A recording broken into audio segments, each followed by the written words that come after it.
پس آپ صبر کیجئے اس پر جو وہ کہتے ہیں، یعنی آپ کے مخالفین، اور سورج کے طلوع اور غروب ہونے سے قبل اپنے رب کی حمد کے ساتھ تسبیح کیجئے، اور رات کے اوقات میں اور سجدوں کے بعد بھی اس کی تسبیح کیجئے، یعنی نماز کے بعد بھی اللہ تعالی کی تسبیح بیان کیجئے۔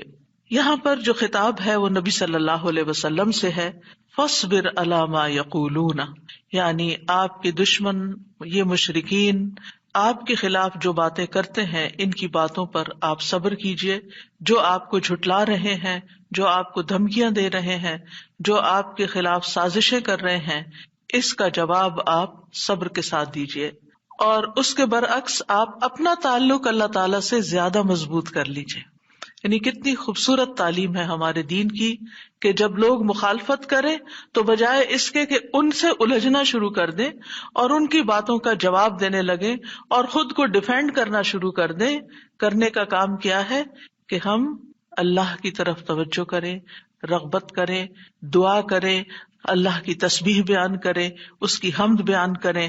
اسی لیے آگے فرمایا وَسَبِّحْ بِحَمْدِ رَبِّكَ، اور اپنے رب کی حمد کے ساتھ اس کی تسبیح بیان کریں، یعنی اللہ سبحانہ وتعالیٰ کو ان باتوں سے پاک قرار دیں جو باتیں یہ مشرکین اللہ سبحانہ وتعالیٰ سے منسوب کرتے ہیں، اور اس کے ساتھ ساتھ اللہ سبحانہ وتعالیٰ کی شان بلند کریں، اس کی تعریف بیان کریں، اس کی ایسی صفات بیان کریں جو اس کے شایان شان ہیں، اور یہ نفی اور اثبات دونوں مل کر اللہ کے کمال کو ثابت کرتے ہیں۔ اور یہاں تسبیح سے مراد یا تو ظاہری تسبیح ہے یعنی اللہ تعالیٰ کی پاکی بیان کرنا، یا پھر اس سے مراد نماز ہے، یعنی جب لوگوں کی باتیں تکلیف دیں تو آپ اللہ سے نماز کے ذریعے مدد مانگیں، فاستعینوا بالصبر والصلاۃ۔ اور پھر قبل طلوع الشمس سے مراد فجر کی نماز جو سورج طلوع ہونے سے پہلے ہوتی ہے، اور قبل الغروب سے مراد ظہر اور عصر کی نمازیں ہیں۔ وَمِنَ اللَّيْلِ فَسَبِّحْهُ، اس سے مراد رات کی نماز یعنی عشاء اور تہجد کی نماز ہے، اور مغرب بھی رات کا ہی ایک حصہ ہو جاتا ہے کیونکہ سورج غروب ہو چکا ہوتا ہے۔ یعنی ان تمام احوال میں اللہ تعالیٰ کی تسبیح بیان کریں، اور تسبیح سے مراد یعنی سورج کے طلوع ہونے اور غروب ہونے سے پہلے جو تسبیحات ہمیں بتائی گئی ہیں وہ پڑھیں، اور اگر اس سے مراد نماز ہے تو پھر اس سے مراد نماز میں اللہ کا ذکر، اور اس کے علاوہ وَأَدْبَارَ السُّجُودِ، اور سجدوں کے بعد بھی۔ ایک معنی اس کا یہ ہے کہ نماز کے بعد کی تسبیحات کا اہتمام کیا جائے۔ بہت سے لوگوں کو دیکھا گیا وہ نماز پڑھتے بس اٹھ جاتے ہیں، تسبیح نہیں کرتے، جبکہ یہاں اللہ سبحانہ وتعالیٰ خاص طور پر حکم دے رہے ہیں کہ نماز کے بعد تسبیح بیٹھ کر کرنی چاہیے، یہ نماز کے بعد کا ذکر ہے۔ مجاہد ابن عباس سے روایت کرتے ہیں کہ اللہ تعالیٰ نے آپ صلی اللہ علیہ وسلم کو تمام نمازوں کے بعد تسبیح پڑھنے کا حکم دیا ہے، اور وہ اس آیت کی تشریح کر رہے تھے وہ ادبار السجود کی۔ مجاہد کہتے ہیں اس سے مراد فرض نماز کے بعد تسبیح کرنا ہے۔ تو یہ نوٹ کر لیجئے کہ ساری نماز مکمل کرنے کے بعد نہیں بلکہ فرض نماز پڑھنے کے بعد تسبیح کریں۔ دوسرا معنی اس کا کیا کیا گیا ہے کہ فرض نماز کے بعد نفل نماز بھی پڑھیں، کیونکہ صبح عربی میں نفل نماز کے لیے بھی آتا ہے، یعنی فرض نماز کے بعد نفلی نماز بھی ادا کریں۔ اور تیسرا معنی اس کا کیا گیا ہے کہ مغرب کی نماز کے بعد 2 رکعت بھی پڑھیں، یعنی ان کو بھی تسبیح کا نام دیا گیا ہے۔ اسی طرح سورۃ الطور میں اللہ تعالیٰ فرماتے ہیں وَاصْبِرْ لِحُكْمِ رَبِّكَ فَإِنَّكَ بِأَعْيُنِنَا وَسَبِّحْ بِحَمْدِ رَبِّكَ حِينَ تَقُومُ وَمِنَ اللَّيْلِ فَسَبِّحْهُ وَإِدْبَارَ النُّجُومِ۔ اور آپ اپنے رب کے حکم کے آنے تک صبر کیجئے، پس بے شک آپ ہماری نگاہوں کے سامنے ہیں، اور جس وقت آپ کھڑے ہوتے ہیں آپ اپنے رب کی حمد کے ساتھ تسبیح کیجئے، اور رات کو بھی اور ستاروں کے پلٹنے کے بعد بھی اس کی تسبیح کیجئے۔ یہاں بھی نبی صلی اللہ علیہ وسلم کو صبر کا حکم دیا گیا ہے کہ آپ اپنے رب کا حکم آنے تک صبر کرتے رہیں۔ فَإِنَّكَ بِأَعْيُنِنَا، آپ ہماری نگاہوں کے سامنے ہیں، آپ ہماری توجہ میں ہیں، ہماری نظروں میں ہیں، ہمارے علم میں ہیں، آپ ہماری حفاظت میں ہیں۔ یعنی عربی کے محاورے کے مطابق کوئی نگاہوں میں ہو کا مطلب یہ کہ ہم اس کی نگرانی کر رہے ہیں، حفاظت کر رہے ہیں، جسے موسیٰ علیہ السلام کے بارے میں اللہ تعالیٰ نے فرمایا وَلِتُصْنَعَ عَلَىٰ عَيْنِي، تاکہ آپ کی پرورش میری آنکھوں کے سامنے کی جائے، یعنی میری حفاظت اور حراست کے ساتھ. اور وَسَبِّحْ بِحَمْدِ رَبِّكَ حِينَ تَقُومُ، اس کا معنی ہے کہ جب آپ مجلس سے اٹھیں تو تسبیح کریں، جب نیند سے اٹھیں تو تسبیح کریں، جب نماز کے لیے اٹھیں تو تسبیح کریں، اور نماز میں بھی تسبیح کریں. اور اسی طرح تسبیح کے دو اور معنی بھی کیے گئے ہیں کہ رکوع اور سجدوں میں تسبیح کریں، اور پھر دعائے استفتاح میں تسبیح کریں، سبحانک اللہم و بحمدک، یہاں بھی تسبیح ہے. تو آپ دیکھ رہے ہیں کہ ہم دن میں کتنی بار اللہ سبحانہ وتعالیٰ کی تسبیح بیان کرتے ہیں. وَمِنَ اللَّيْلِ فَسَبِّحْ، رات میں بھی تسبیح کریں، اور اس سے مراد رات کی نماز، رات کی تسبیح ہے. جیسے بیڈ پہ جاتے ہوئے تسبیحات فاطمہ نبی صلی اللہ علیہ وسلم نے حضرت فاطمہ کو سکھائی تھی تاکہ ان کی تھکاوٹ دور ہو جائے. نماز کے علاوہ بھی تسبیح کرتے رہنا چاہیے. ادبار النجوم کے بھی 3 معنی ہیں. ایک معنی کیا گیا ہے فجر سے پہلے کی 2 رکعتیں پڑھنا. نبی صلی اللہ علیہ وسلم یہ رکعتیں نہ سفر میں چھوڑتے تھے نہ گھر میں، کبھی بھی آپ نے یہ سنت نماز نہیں چھوڑی. اور پھر اسی طرح اس سے مراد فجر کی 2 رکعات بھی لی گئی، اور نماز کے بعد کی تسبیح بھی مراد ہے. ان دونوں آیات سے پتہ چلتا ہے کہ نماز کے بعد بھی ذکر کرنے کی اہمیت اور ضرورت ہے، جس سے بہت سے لوگ غافل ہوتے ہیں. قرآن مجید میں اللہ تعالیٰ فرماتے ہیں فَإِذَا قَضَيْتُمُ الصَّلَاةَ فَاذْكُرُوا اللَّهَ قِيَامًا وَقُعُودًا وَعَلَى جُنُوبِكُمْ، پھر جب تم نماز پوری کر چکو تو اللہ کو کھڑے، بیٹھے اور اپنے پہلوؤں پر لیٹے ہوئے یاد کرو. یعنی بعض اوقات ایسا ہوتا ہے کہ آپ نماز پڑھ لیتے ہیں اور پھر سمجھتے ہیں کہ ہم اللہ کے ذکر سے فارغ ہو گئے اور اب ہم دنیا کے کام میں لگ جائیں. ہاں، دنیا کے کام 2-3 طرح سے ہی ہوتے ہیں. یا کھڑے ہو کے کوئی کام ہو رہا ہوتا ہے، آپ کچن میں چلے جاتے ہیں، کوکنگ کر رہے ہیں، آپ اپنا ذکر جاری رکھیں. یا پھر آپ بیٹھ گئے ہیں اور بیٹھ کے کوئی کام کر رہے ہیں، تسبیح جاری رکھیں، ذکر جاری رکھیں. اور اسی طرح اگر آپ لیٹ گئے آرام کرنے کے لیے تو بھی ذکر جاری رکھیں. یعنی ہر حال میں اللہ تعالیٰ کا ذکر کرتے رہیں. اسی طرح سورۃ جمعہ میں اللہ تعالیٰ فرماتے ہیں فَإِذَا قُضِيَتِ الصَّلَاةُ فَانتَشِرُوا فِي الْأَرْضِ وَابْتَغُوا مِن فَضْلِ اللَّهِ وَاذْكُرُوا اللَّهَ كَثِيرًا لَعَلَّكُمْ تُفْلِحُونَ. پھر جب نماز پوری کر لی جائے تو زمین میں پھیل جاؤ اور اللہ کے فضل سے تلاش کرو، یعنی اپنے دنیا کا کام کاروبار کرو اور اللہ کو بہت یاد کرو. یعنی اپنے بزنس آورز میں بھی، اپنی جاب پر بھی اللہ کو نہیں بھولنا. کیوں؟ لعلکم تفلحون، تاکہ تم فلاح پاؤ، کامیاب ہو جاؤ. اسی طرح اللہ سبحانہ وتعالیٰ رمضان کے روزے مکمل کرنے کے بعد کس چیز کا حکم دیتے ہیں؟ وَلِتُكْمِلُوا الْعِدَّةَ وَلِتُكَبِّرُوا اللَّهَ عَلَىٰ مَا هَدَاكُمْ وَلَعَلَّكُمْ تَشْكُرُونَ. اور تاکہ تم تعداد پوری کرو، اور تاکہ تم اللہ کی بڑائی بیان کرو، تکبیرات پڑھو، اور اس پر کہ اس نے تم کو ہدایت بخشی، اور تاکہ تم شکر ادا کرو. اسی طرح حج کے مناسک ادا کرنے کے بعد بھی ذکر کا حکم ہے.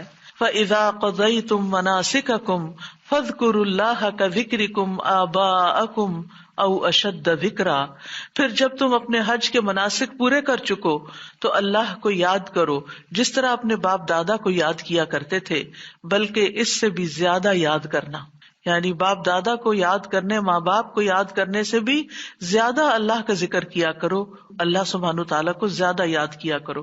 کیونکہ انسانوں کی یاد انسانوں کو دکھی کرتی ہے، لیکن اللہ کی یاد دلوں کے اطمینان کا باعث بنتی ہے، دلوں کے اندر سکون کا باعث بنتی ہے. الا بذکر اللہ تطمئن القلوب، خبردار اللہ کے ذکر سے دلوں کو اطمینان نصیب ہوتا ہے. تو آپ نے دیکھا کہ تمام عبادات کے بعد ذکر کا حکم ہے، تسبیح کا حکم ہے، تکبیر کا حکم ہے. اسی طرح نماز کے بعد خاص طور پر، یعنی نماز پڑھتے ہی اٹھ نہیں جانا چاہیے، بلکہ وہاں بیٹھ کر بھی اللہ کا ذکر کرنا چاہیے، اور اس میں غفلت نہیں برتنی چاہیے اور سستی نہیں ہونی چاہیے. بعض لوگ سلام پھیرتے ہی سنت پڑھنے کے لیے کھڑے ہو جاتے ہیں، جیسے آج کل تراویح میں جلدی ہوتی ہے لوگوں کو، تو بس فرض نماز پڑھی، آیت الکرسی کا بھی ٹائم نہیں ملتا کہ جلدی سے. سنت کا ہوتا ہے کہ اگر آیت الکرسی پڑھنے بیٹھ گئے تو سنت رہ جائے گی، امام صاحب تراویح شروع کر دیں گے. تو میں سوچتی ہوں کہ جب گھر سے نکل ہی آئے اللہ کی یاد کے لیے، تو کم از کم مسنون مستحب طریقے سے ہی ہم ساری عبادات کریں تاکہ وہ دل کو پھر اطمینان بھی نصیب ہو. بہرحال ایک نماز کے بعد فوراً اگلی نہیں شروع کر دینی چاہیے، اس کے بیچ کے وقفے میں اللہ کا ذکر کرنا چاہیے. نبی صلی اللہ علیہ وسلم فجر کی نماز کے بعد طلوع آفتاب تک نماز کی جگہ بیٹھے رہتے تھے، اور فجر ارلی شروع کرتے تھے، اندھیرے میں شروع کرتے تھے، اور فجر پڑھنے کے بعد بیٹھے رہتے اور ذکر کرتے رہتے. سماک بن حرب کہتے ہیں، میں نے جابر بن سمرہ سے عرض کیا، کیا آپ رسول اللہ صلی اللہ علیہ وسلم کے پاس بیٹھے تھے؟ انہوں نے فرمایا کہ ہاں، بہت زیادہ، میں بہت بیٹھتا رہا ہوں آپ کے پاس. آپ اپنی نماز کی جگہ سے کھڑے نہیں ہوتے تھے جس جگہ صبح کی نماز پڑھتے تھے جب تک کہ سورج نہ نکل آتا، پھر جب سورج نکل آتا تو آپ کھڑے ہو جاتے. اسی طرح ایک اور روایت میں آتا ہے، نبی صلی اللہ علیہ وسلم جب فجر کی نماز پڑھتے تھے تو اپنی جگہ بیٹھے رہتے یہاں تک کہ سورج خوب اچھی طرح طلوع ہو جاتا. تو پھر اس وقت کیا کرتے تھے؟ اشراق کے نوافل. تو اس سے آپ اندازہ لگائیں، کیا ہم میں سے کوئی یہ کہہ سکتا ہے کہ میں رسول اللہ صلی اللہ علیہ وسلم سے زیادہ مصروف انسان ہوں، میں زیادہ بزی ہوں، میرے بہت کام ہے، میرے پاس بیٹھنے کا وقت نہیں ہے؟ نہیں، یہ صرف نفس کا دھوکہ ہوتا ہے. نفس ہمیں دھوکہ دیتا ہے کہ دیکھو، پہلے تم اٹھے ہو تہجد کے لیے، پھر تم نے پڑھی نماز اور پھر پڑھے اذکار، اور اب تم پھر بیٹھ کے اور انتظار کرو، تو اٹھو کچھ اور کام کرو. اچھا میرا وہ کام بھی ہے، میرا وہ کام بھی ہے، اور اس طرح ہم اپنے آپ کو تسلیاں دے کر اپنی جگہ سے اٹھ جاتے ہیں اور ذکر میں کوتاہی کر جاتے ہیں. جبکہ مستحب یہی ہے کہ اسی جگہ بیٹھ کر، چاہے آپ تلاوت قرآن کریں، چاہے آپ صبح شام کے اذکار، یہی وقت ہے ان کا، سورج نکلنے سے پہلے، اور حفاظت کے لیے جو پڑھتے ہیں وہ انہی اوقات میں پڑھے جاتے ہیں. لہٰذا اس وقت آپ وہ بھی پڑھ سکتے ہیں، آپ تسبیحات کر سکتے ہیں، آپ کوئی بھی اور ذکر، آپ قرآن مجید کا مطالعہ کر سکتے ہیں، تفسیر کی کوئی کتاب پڑھ سکتے ہیں، کوئی تفسیر کا لیکچر سن سکتے ہیں، اپنی تجوید درست کر سکتے ہیں، یعنی کہ کوئی سبق یاد کر سکتے ہیں. یعنی کوئی بھی چیز ذکر کی قسم کی آپ اس وقت میں تسلی کے ساتھ کر سکتے ہیں تاکہ یہ سنت پوری ہو جائے، کیونکہ اس کا اجر و ثواب بہت ہے. جو شخص اسی جگہ بیٹھا رہے اور پھر نفل پڑھ کے اشراق کے اٹھے تو اس کو حج عمرے کا ثواب ملتا ہے. نبی صلی اللہ علیہ وسلم نے صحابہ کو نماز کے بعد کے اذکار سکھائے. ابن تیمیہ رحمہ اللہ کہتے ہیں کہ نبی صلی اللہ علیہ وسلم جب لوگوں کو نماز پڑھاتے تھے تو آپ سلام پھیرنے کے بعد دعا نہیں کرتے تھے، اور نہ صحابہ ایسا کرتے تھے، نہ صبح کی نماز میں، نہ عصر کی نماز میں، نہ دیگر نمازوں میں، بلکہ آپ سے ثابت ہے کہ آپ اپنا چہرہ اصحاب کی طرف کر لیتے، یعنی پلٹ کے واپس بیٹھ جاتے، اللہ کا ذکر کرتے اور ان کو سکھاتے تھے. یعنی اذکار اور دعا میں تھوڑا سا فرق ہے. دعائیں زیادہ سے زیادہ سلام پھیرنے سے پہلے کر لیتے تھے، اور جو اذکار ہوتے تھے جیسے تسبیحات ہیں یا صبح شام کے اذکار ہیں یا باقی اذکار ہیں وہ بعد میں کر لیتے تھے، جیسے لا الہ الا اللہ وحدہ لا شریک لہ، اور اسی طرح دیگر اذکار جو ہیں. اور سلام پھیرنے کے بعد اللہ کا ذکر کرنا یعنی زیادہ مستحب ہے. اگرچہ دعا بھی کر سکتے ہیں، یعنی منع نہیں ہے. بعض علماء یہ کہتے ہیں کہ نبی صلی اللہ علیہ وسلم نے جو دبر الصلاۃ کا لفظ استعمال کیا نماز کے پیچھے، تو اس سے مراد نماز کے بعد بھی ہے. حضرت عائشہ کہتی ہیں کہ نماز کے بعد کے اذکار شیشے کو صاف کرنے کے بعد اس کو چمکانے کی طرح ہے. یعنی نماز میں آپ نے اپنی صفائی کر لی اور اب بعد کے اذکار کے جو آپ کو اور زیادہ چمکا رہے ہیں. نماز نور ہے، یہ دل کو صاف کر دیتی ہے، دل کو روشن کر دیتی ہے، جیسے کہ شیشے کو صاف کیا جاتا ہے. اور نماز کے بعد ذکر کرنا ایسا ہے جیسا کہ شیشے کو چمکایا جاتا ہے. فرشتے بھی دعائیں کرتے ہیں. رسول اللہ صلی اللہ علیہ وسلم نے فرمایا، جب تک تم اپنے مصلے پر جہاں تم نے نماز پڑھی تھی بیٹھے رہو اور ریاح خارج نہ کرو، گیس پاس نہ کرو، تو فرشتے تم پر برابر درود بھیجتے رہتے ہیں. یعنی اگر کوئی شخص فجر کی نماز پڑھ کے اپنے وضو کی حالت میں سورج نکلنے تک بیٹھا رہتا ہے تو آپ اپنے لیے بھی ذکر کر رہے ہیں اور فرشتے بھی آپ کے لیے دعائیں کر رہے ہیں. کیا دعا کرتے ہیں؟ اللہم اغفر لہ، اللہم ارحمہ، اے اللہ اس کی مغفرت فرما، اے اللہ اس پر رحم فرما. اور یہ اس وقت تک ہوتا رہتا ہے جب تک وہ وضو توڑ کر فرشتوں کو تکلیف نہ پہنچائے، یعنی جب گیس پاس ہوتی ہے اور اس کی اسمیل سے پھر فرشتوں کو تکلیف ہوتی ہے، تو فرشتے جو ہیں وہ پیاز کی اسمیل اور لہسن کی اور جسم سے نکلنے والے، اگر پسینہ بہت آ رہا ہے اور کپڑے نہیں آپ تبدیل کرتے، رات کے کپڑوں میں اٹھ کے نماز شروع کر دیتے ہیں اور وہ اسمیلی کپڑے ہوتے ہیں، تو اس سے فرشتے آپ سے دور رہتے ہیں. اور اسی طرح اگر یعنی خوراک میں کوئی ایسی چیز ہے کہ آپ کی گیس میں بہت اسمیل ہے، تو یہ چیز بھی فرشتوں کو تکلیف دیتی ہے اگر آپ مصلی پر بیٹھے ہیں یا آپ ذکر کی حالت میں ہیں. پھر اس وقت ذکر کرنا جو ہے اولاد اسماعیل سے غلام آزاد کرنے سے افضل عمل ہے، خاص طور پر اگر ہم لا الہ الا اللہ وحدہ لا شریک لہ والی تسبیح پڑھتے ہیں. ابو امامہ سے مروی ہے، رسول اللہ صلی اللہ علیہ وسلم نے فرمایا، سورج طلوع ہونے تک میں بیٹھ کر اللہ تعالیٰ کا ذکر کروں، اس کی بڑائی، اس کی حمد و تسبیح اور تحلیل کروں، یہ مجھے اولاد اسماعیل میں سے 2 غلام آزاد کرنے سے زیادہ محبوب. یعنی اس وقت کا ذکر ایسا ہے جیسے آپ نے اتنا بڑا صدقہ بھی کر دیا.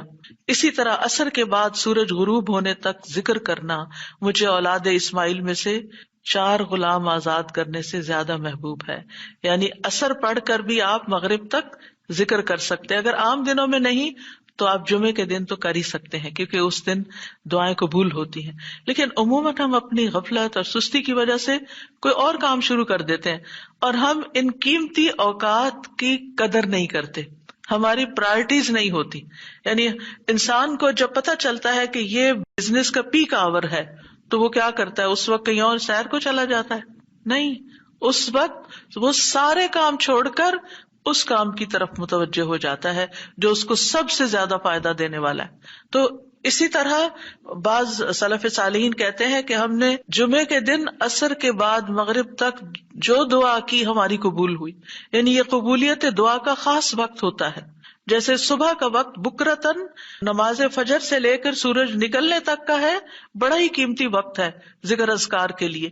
اسی طرح عصر کی نماز سے لے کر مغرب تک کا وقت بھی بڑا ہی قیمتی ہے. تو اس میں آپ دیکھیے خصوصاً آج کل آپ روزے سے ہیں، روزہ دار کی بھی دعا قبول ہوتی ہے. اور اس میں بھی امت کے نیک لوگوں کا طریقہ یہی رہا ہے کہ وہ روزہ کھلنے سے پہلے سارے کام چھوڑ دیتے تھے اور ذکر اذکار میں مصروف ہو جاتے تھے، دعائیں کرنے میں مصروف ہو جاتے تھے. تو آپ بھی اپنے لیے کچھ پلان اس طرح کریں کہ جمعے کا دن اور ہم کم از کم رمضان کا مہینہ عصر کا وقت جو ہے اس سے پہلے اپنے کام ختم کر کے مصلی پہ بیٹھے یا کرسی پہ بیٹھے یا لیٹنا چاہتے تو لیٹ جائیں، کیونکہ پہلی آیت یہی بتائی گئی تھی نا کہ آپ کھڑے یا بیٹھے یا لیٹے ہر حال میں اللہ کا ذکر کر سکتے ہیں. الذین یذکرون اللہ قیاما وقعودا وعلی جنوبہم، وہ جو اللہ کا ذکر کرتے ہیں کھڑے، بیٹھے اور لیٹے، جس بھی پوزیشن میں آپ کرنا چاہیں آپ ذکر کر سکتے ہیں. اور اس میں تسبیح کیجیے، حمد و ثنا کیجیے اللہ تعالیٰ کی اور دعائیں مانگیے. اور الحمدللہ ہمارے پاس کتابوں کی شکل میں دعاؤں کا اتنا پیارا ذخیرہ ہے جو مسنون اوتھینٹک دعائیں قرآن و سنت سے ہم نے جمع کی ہیں. اگر زبانی یاد ہے تو بہت ہی اچھا کہ دل لگا کے زبانی پڑھے، اور اگر زبانی یاد نہیں تو ان کو کھول لیجیے اور پڑھنا شروع کر دیجیے. اور صرف پڑھتے نہ جائیں، اس وقت کوئی قرات کا وقت نہیں ہے، یہ مانگنے کا وقت ہے. دیکھ دیکھ کر اس طرح پڑھیں دعا کو جیسے آپ مانگ رہے ہیں اللہ تعالیٰ سے. تو انشاءاللہ آپ کے دین، دنیا، آخرت کے سارے مسائل حل ہوں گے اور ایک پرامن پرسکون زندگی بسر کریں گے اگر ان اوقات کی آپ قدر کر لیں. کیونکہ جو قبولیت کے اوقات ہیں ان کو گنوانا نہیں چاہیے، ان کو ہاتھ سے جانے نہیں دینا چاہیے. آپ صبح فجر کے وقت مثلاً اگر رمضان میں ہر روز 1 سپارہ پڑھتے ہیں، آدھا سپارہ فجر کے بعد پڑھ لیں، آدھا سپارہ عصر کے بعد پڑھ لیں. تو اس طرح بیلنس بھی ہو جائے گا، آپ کا دل نہیں گھبرا، کیونکہ ہمارا نفس جو ہے نا وہ اتنا آزاد منشا کہ وہ کہیں ایک جگہ بیٹھنے کی قید قبول نہیں کرتا. وہ بار بار ہمیں کہتا ہے اچھا فون چیک کر لو، اچھا وہ کر لو، وہ کر لو، اور توجہ اور یکسوئی سے ہمیں ذکر اذکار نہیں کرنے دیتا. تو اس کو ٹیم کرنے میں، اس کو ڈسپلن کرنے میں وقت لگے گا. لیکن ونس ایک دفعہ آپ عادی ہو گئے، آپ نے اس گھوڑے کو قابو کر لیا، آپ نے اس کو بٹھا لیا. جیسے بچے کو بٹھانے میں مشکل ہوتی ہے لیکن جب بیٹھ جاتے پھر بیٹھ جاتے ہیں. تو پھر انشاءاللہ آپ دیکھیں گے کہ آپ کے لیے یہ گھڑیاں بڑی پر لذت ہو جائیں گی. آپ ان گھڑیوں کو انجوائے کریں گے، آپ کا اور زیادہ دل چاہے گا کہ کاش یہ اور لمبی ہو جائے. اچھا روزہ کھل گیا، ابھی تو میرا یہ بھی اور یہ بھی ٹارگٹ پورا نہیں ہوا. پھر اسی طرح یہ ہے کہ رسول اللہ صلی اللہ علیہ وسلم نے فرمایا جو شخص فجر کی نماز جماعت کے ساتھ پڑھنے کے بعد بیٹھ کر اللہ کا ذکر کرتا رہے یہاں تک کہ سورج نکل آئے پھر 2 رکعتیں پڑھے اس کے لیے 1 حج اور عمرے کا ثواب ہے۔ انس فرماتے ہیں پھر رسول اللہ صلی اللہ علیہ وسلم نے 3 بار فرمایا پورا پورا پورا، یعنی پورا ثواب حج عمرے کا، پورا ثواب حج عمرے کا، پورا ثواب۔ یعنی آپ سوچئے کہ حج عمرہ کرنا کوئی آسان کام ہے؟ مشکل کام ہے، جس میں مال بھی انوالو ہے، آپ کی ایفرٹ بھی، آپ کا گھر چھوڑنا بھی، سب کچھ۔ لیکن اگر آپ کو ایک مصلی پہ بیٹھ کے اتنا بڑا اجر و ثواب ملتا ہے تو اور کیا چاہیے۔ صرف بات ہے اپنے نفس کو منانے کی، اپنے دل کو اور اپنے آپ کو ڈسپلن کرنے کی، اور ایک دفعہ آپ نے شروع کر لیا اور اگر نہیں ہو پا رہا تو اللہ سے دعا کریں کہ اللہ تعالیٰ توفیق دے دے، اللہ تعالیٰ آسان کر دے، تو انشاءاللہ آپ کے لیے آسانی بھی ہو جائے گی۔ پھر اسی طرح نبی صلی اللہ علیہ وسلم نے فرمایا، اللہ تعالیٰ فرماتا ہے کہ میں اپنے بندے کے ساتھ ہوتا ہوں جب وہ مجھے یاد کرتا ہے اور میری یاد میں اپنے ہونٹ ہلاتا ہے۔ اور ایسے لوگ جو ذکر میں آگے ہوتے ہیں وہ درجات میں بھی بہت آگے ہیں، سبقت لے جانے والے ہیں، فالسابقون السابقون ہیں۔ رسول اللہ صلی اللہ علیہ وسلم نے فرمایا مفردون سبقت لے گئے۔ صحابہ نے پوچھا یا رسول اللہ مفردون کون ہوتے ہیں؟ آپ صلی اللہ علیہ وسلم نے فرمایا جو اللہ کے ذکر میں مشغول رہتے ہیں، یعنی ہر وقت ان کا دھیان اپنے رب کی طرف ہوتا ہے، کیونکہ ذکر میں دل میں بھی یاد ذکر کہلاتا ہے، زبان سے کچھ بولنا بھی ذکر ہے، اور اس کے علاوہ قرآن کی تلاوت، نماز، یہ ساری ذکر کی قسمیں ہیں۔ یعنی کچھ فارمل ہے، کچھ انفارمل ہے، کچھ خبر ہے یعنی جیسے تسبیحات وغیرہ ہوتی، کچھ میں دعا ہوتی ہے، طلب ہوتی ہے، اللہ تعالیٰ سے اپنی حاجت مانگتے ہیں، یہ ساری چیزیں ذکر میں شمار ہوتی ہیں۔ اب آ جاتے ہیں ہم نماز کے بعد کے اذکار کے متعلق، اور یہ اذکار بھی آپ کو اس کتاب میں ملیں گے، نماز کے اذکار، یعنی نماز کے اندر کے ذکر بھی اور نماز کے بعد کے بھی۔ نماز کا سلام پھیرتے ہی نماز ختم ہو جاتی ہے، اس کے بعد سب سے پہلے کہنا چاہیے اللہ اکبر 1 بار، اور تھوڑا سا بلند آواز سے، جس سے پتہ چلے کہ نماز پڑھ لی ہے۔ اللہ اکبر۔ ابن عباس کہتے ہیں میں نبی صلی اللہ علیہ وسلم کی نماز کے مکمل ہونے کو تکبیر کی وجہ سے سمجھ جاتا تھا، یعنی مثلا کوئی نفل پڑھ رہا ہے تو آپ کو نہیں پتہ چلتا کہ پڑھ چکا یا نہیں، لیکن اگر اس نے بلند آواز سے کہہ دیا اللہ اکبر تو پتہ چل گیا کہ ہاں اس کی نماز مکمل ہو گئی ہے۔ کیوں اللہ اکبر کہیں؟ کہ اللہ ہر چیز سے بڑا۔ آپ دیکھیں ہم نے نماز کا آغاز کس سے کیا تھا؟ اللہ اکبر سے کیا تھا، اور نماز میں کئی بار ہم نے اللہ اکبر کہا، اور اب نماز کے اختتام پر بھی اللہ اکبر، رمضان کے اختتام پر بھی اللہ اکبر، یعنی اللہ کی تکبیر بیان کرنا۔ اللہ سبحانہ وتعالیٰ قرآن مجید میں فرماتے ہیں اتل ما اوحی الیک من الکتاب واقم الصلاۃ ان الصلاۃ تنہی عن الفحشاء والمنکر ولذکر اللہ اکبر واللہ یعلم ما تصنعون۔ کتاب میں سے جو آپ کی طرف وحی کیا گیا ہے اس کی تلاوت کیجیے اور نماز قائم کیجیے، بے شک نماز بے حیائی اور برائی سے روکتی ہے، اور یقیناً اللہ کا ذکر تو سب سے بڑی چیز ہے، اور اللہ کو معلوم ہے جو کچھ تم کرتے ہو۔ تو اللہ کا ذکر سب سے بڑی چیز، اور اس ذکر میں اللہ کو سب سے بڑا قرار دینا سب سے بڑی چیز۔ اور نبی صلی اللہ علیہ وسلم اور پھر صحابہ کا طریقہ بھی یہی تھا کہ آپ فرض نمازوں کے بعد ذکر کرتے اور آوازیں بلند کرتے، یعنی نماز کے بعد کا ذکر جو ہے اس میں آواز اونچی ہوتی ہے۔ ابن عباس اس بات سے معلوم کر لیتے کہ لوگوں نے سلام پھیر لیا ہے کیونکہ وہ ان کے ذکر کی آواز سنتے تھے، یعنی مطلب یہ ہے کہ نماز کے بعد اللہ اکبر بھی اونچی آواز میں، استغفر اللہ استغفر اللہ استغفر اللہ یہ بھی ذرا اونچی آواز میں، یعنی ایک ہوتا ہے سری ذکر یعنی دل ہی دل میں پکارنا، اور ایک ہوتا ہے جہری جس میں یہ ذکر جو نماز کے بعد ہوتا ہے اس کو تھوڑا اونچی آواز میں کرنا چاہیے، اور جس طرح وتر ختم ہونے کے بعد سبحان الملک القدوس سبحان الملک القدوس سبحان الملک القدوس ذرا اونچی آواز میں کہنا چاہیے۔ تو نبی صلی اللہ علیہ وسلم اس ذکر کو ہمیشہ اونچی آواز میں کرتے تھے، ٹھیک ہے، یعنی آپ کی اقتداء، آپ کی پیروی ہر معاملے میں یہ عبادت کے درجات کو بڑھا دیتی ہے۔ اور اس میں ہم یہ بھی دیکھتے ہیں کہ صحابہ کرام جو تھے وہ نبی صلی اللہ علیہ وسلم کی صرف سنت کو نہیں سیرت کو بھی آگے بیان کرتے تھے کہ آپ نے کوئی کام کیا اور کس طریقے سے کیا، مثلا ذکر کیا اور کس طرح کیا، بلند آواز سے کیا یا آہستہ آواز سے کیا، بیٹھ کر کیا یا کھڑے ہو کر کیا. اور پھر آپ دیکھیے کہ نماز کے بعد اذکار جو ہیں وہ زیادہ پسندیدہ ہیں، یعنی دعاؤں کی نسبت زیادہ اذکار. ٹھیک ہے. اور پھر اسی طرح آپ دیکھیے کہ دوسرا ذکر جو آپ کریں گے وہ ہے استغفر اللہ 3 بار. استغفر اللہ استغفر اللہ. ثوبان کہتے ہیں رسول اللہ صلی اللہ علیہ وسلم جب اپنی نماز سے فارغ ہوتے تھے تو 3 مرتبہ استغفار فرماتے تھے، 3 بار استغفار کرتے. ولید کہتے ہیں میں نے اوزائی سے پوچھا آپ استغفار کس طرح فرمایا کرتے تھے؟ تو انہوں نے کہا آپ فرماتے تھے استغفر اللہ استغفر اللہ. اب نماز پڑھ لی ہے، استغفر اللہ کیوں؟ اس لیے کہ ہم تو نماز کا حق بھی ادا نہیں کرتے. ہمارا دھیان کہاں سے کہاں چلا جاتا ہے، ہم کئی دفعہ بھول جاتے ہیں، ہمیں سجدہ سہو کرنا تک یاد نہیں رہتا، ہمیں کچھ پتہ نہیں ہوتا ہم نے کون سی سورت پڑھی، کیا تلاوت کی.